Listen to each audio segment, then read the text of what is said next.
Glam fam, welcome back. Today I'm going to be reviewing part 1 of this New Jersey reunion. So it starts with everybody walking out with their outfits. I've already given my opinions on the reunion looks. I did it in an episode of Small Talk. What episode? It was episode 6. I already talked about that in episode 6 of Small Talk. So if y'all want to know my thoughts on that, go ahead and check out that episode. But basically, Danielle was best dressed. So then Marge walks out with what appears to be an arsenal to me. How are you? Mwah. Mwah.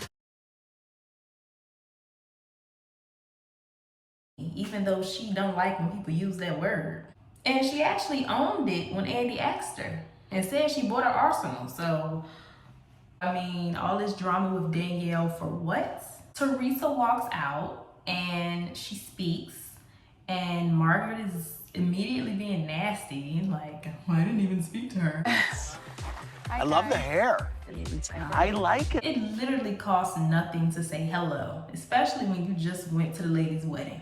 So the moment the reunion starts, Joe Giudice calls, and to me, Melissa was looking a little nervous. You can answer it if you want. Oh, okay.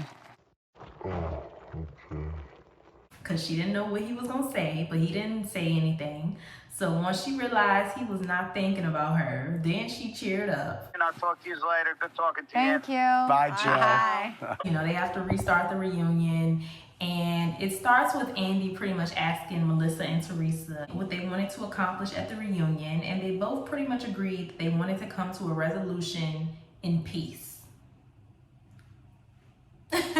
In peace, but they were literally arguing the entire reunion, and actually they got into it like a few minutes after they said that, like literally right after they said that, because Andy was asking Teresa, you know, what was the hardest part about the wedding, and Teresa basically said dealing with her family and how they treated Louis, because Louis's family treated her great and Teresa's family treated them like crap. So her and Melissa got into it about that. And y'all, they went back and forth a lot this reunion. So if I don't cover every little argument they had, my bad. Y'all know they be arguing about any and everything. And child, I ain't got time. So I'm just gonna point out like the parts of the arguments that I remembered the most. So Melissa did say that Louis purposely courted Teresa or seeked her out because he wanted to be on TV. And he actually had his eyes on Alexia from Miami at first. They seem to over-exaggerate. So I don't necessarily know about that, but I do believe that Louis knew who Teresa was and, you know, went after her because of who she was. So then Andy asks Teresa why Dina wasn't a bridesmaid, and basically Dina has no interest in being on camera ever again. Andy, however, feels like it was because of what Melissa and Joe said when they said that Dina's husband and Louis were business partners and they done fell out the same way Louis and Joe Gorga allegedly fell out over the pizza ovens, which we knew was a lie. So I don't believe this either. Now, Teresa's explanation didn't make sense to me, but I don't know if that's just because Teresa can't really articulate herself that well, or if it's because they did probably have a little falling out, but not just for the reasons that Joe said. I don't know. So then he asked why Melissa's in-laws weren't invited. Teresa claimed that it was because if she invited her mom, then she knew the rest of the family would want to be invited.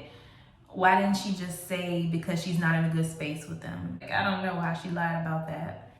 So, you know, they going at it again. And then Teresa goes, well, I'm so glad I won't have to see you after tonight, or whatever she said, something along the lines of that. It'll be over after tonight. I can't wait. Where are you going? You're leaving. Oh, I am? All right. And Melissa's like, oh, really? Where am I going? Where are you going? Are you leaving? Am I leaving? Who's leaving? And Teresa's like, you're leaving.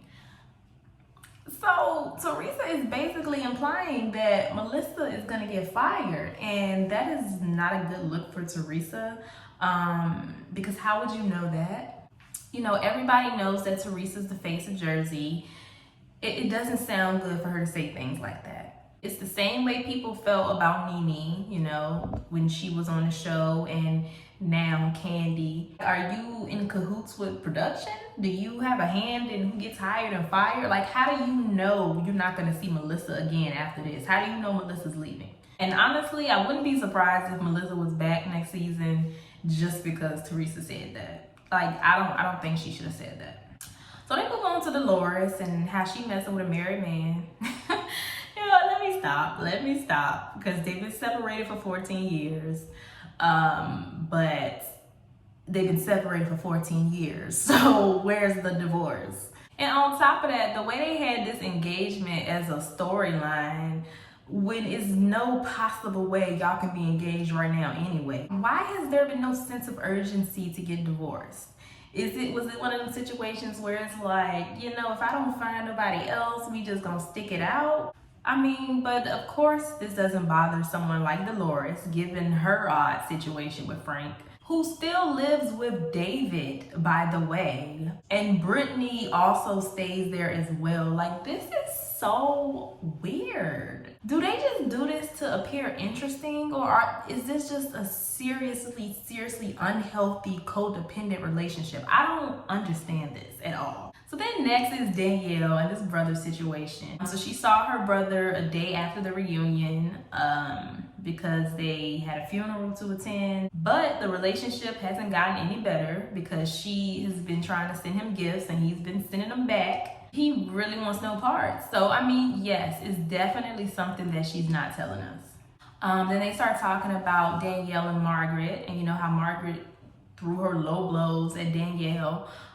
They start, you know, talking, but for some reason, Bravo Lover 1234 keeps inserting herself. And it's just like every time Margaret and Danielle were trying to have a conversation, she kept inserting herself.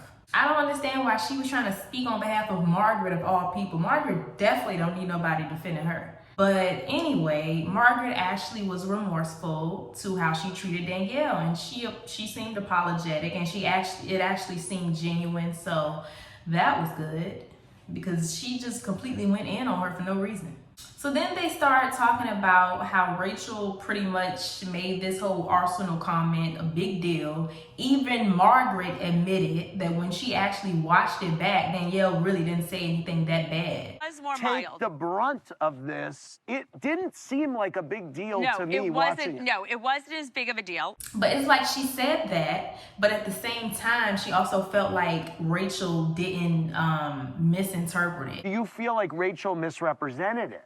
The No, conversation. I don't think she just said. Absolutely, she did. And how can you say that after you just admitted that the situation was not as serious as it was presented to be to you? How can you say that and then say, oh, well no, Danielle didn't exaggerate anything? Well, how did you get the story wrong if nothing was exaggerated or misrepresented or whatever word they were using? They start talking about that, and Bravo Lover jumps in again. Andy clearly does not like her. You can tell when Andy does not like somebody. He definitely does not like Bravo Lover, and he kept defending Danielle. She just Absolutely, said. she did, Andy. No one asked you, Jen. It doesn't matter. I'm here for my opinion, and you absolutely Well, I twisted want to it. know from the others, I would actually. love- Every time she tried to comfort Danielle, he defended her. He was trying to keep her neutral and say, you know, you guys have this dumb drama, but we all know Rachel started the drama. So essentially, he was talking to Rachel. We all knew that. So they agree to drop it after Andy tells them how stupid it was. Now, I don't know if that's why Rachel was, you know, willing to drop it, because Andy told her it was dumb. I don't know. So then we go back to Teresa and Melissa, and they start talking about the kids.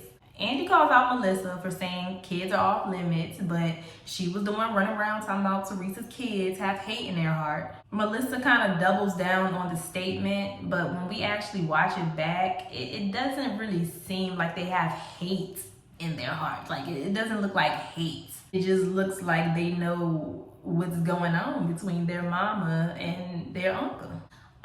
Then he asks Teresa how she feels about Melissa telling Antonia that the issues have nothing to do with her on camera, and you know, she should still, you know, speak to Teresa and all of that stuff.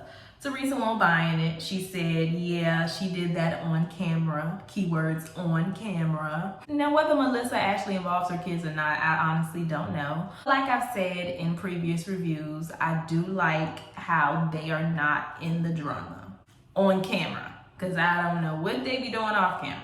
And, you know, then Teresa goes back to how they were talking about the kids on the podcast. You brought them up. So You said you put God food bless. on my table. When she's in prison, Joe wasn't working at all. So they had no income. Right. If we weren't on the show, their kids would not still be in that house and have food and have whatever they had. And Melissa starts going on this rant about, you know, we put food on the tables, we drove them to college, we did all this, yada, yada, yada. And it's just like, okay, that's your niece. You know, if you just told Antonia that these issues have nothing to do with her and that she should not treat Teresa any differently. So why would you treat her child any differently? Why wouldn't you still do all those things for Gia if it doesn't involve them? Why are we applauding you for this? Why do you want some sort of recognition or applause for this? Like, you can't say don't bring up the kids and then run down an entire list of what you did for her kids. But what I will say is that Teresa isn't that good at defending herself vocally. So Melissa's always going to have the upper hand in that sense. She can use her words very well, but actions speak louder than words. So, you know, we going to always be able to see through the BS. So then we get to Jen Aiden. She's been rather quiet, but we get into the Jen and Laura thing and how the rumor was that Margaret was trying to get Melissa to cheat on her man. Melissa said she found it funny because she didn't take her serious. Oh, okay. I mean, they're gonna have each other's back the entire reunion. I don't expect them to call each other out on anything. Jennifer also still talks to Laura. Laura feels like Marge blocked her from coming on the show, which Andy denied. He said it wasn't true, which I don't know that I believe either, but it's like, okay, is that the real issue here? So while we talking about that and how, you know, Laura feels like Marge stopped her from being on the show, Melissa and Teresa interject and make this about them, and now we talking about how Melissa got on the show. And that just starts a whole nother argument, and they start going into some more stuff, and the episode ends there. So next week, Jen Fessler and Jackie are gonna come out. They also get into how Teresa and Jen Aiden set Danielle up, and Danielle is gonna call them out. Now, I did say this in the finale. Teresa already knew this information, so the fact that they presented this to Danielle like it was top secret info, it obviously was a setup. So I can't wait to see them address that next week. And then we're gonna get into the Louis drama, of course. So next week it's gonna go down. Now for part 1 of this reunion, I'm gonna have to give it to the left couch, Melissa's couch. They won part 1, and they won for the reasons I mentioned earlier. You know, they're just better at articulating themselves. It really has nothing to do with me feeling like they were saying anything factual or whether they were right or whether I agree with them. They're just better with their words. You know, and they also came prepared. They came with their receipts. They all came on the same accord. It's the reunion. That's what you're supposed to do. You know, the other couch, they should have came prepared as well. But yeah, those are my thoughts on part 1. Y'all let me know what y'all thought in the comments down below. Stay happy, healthy, and all of that good stuff. And I will see y'all in my next video. Bye.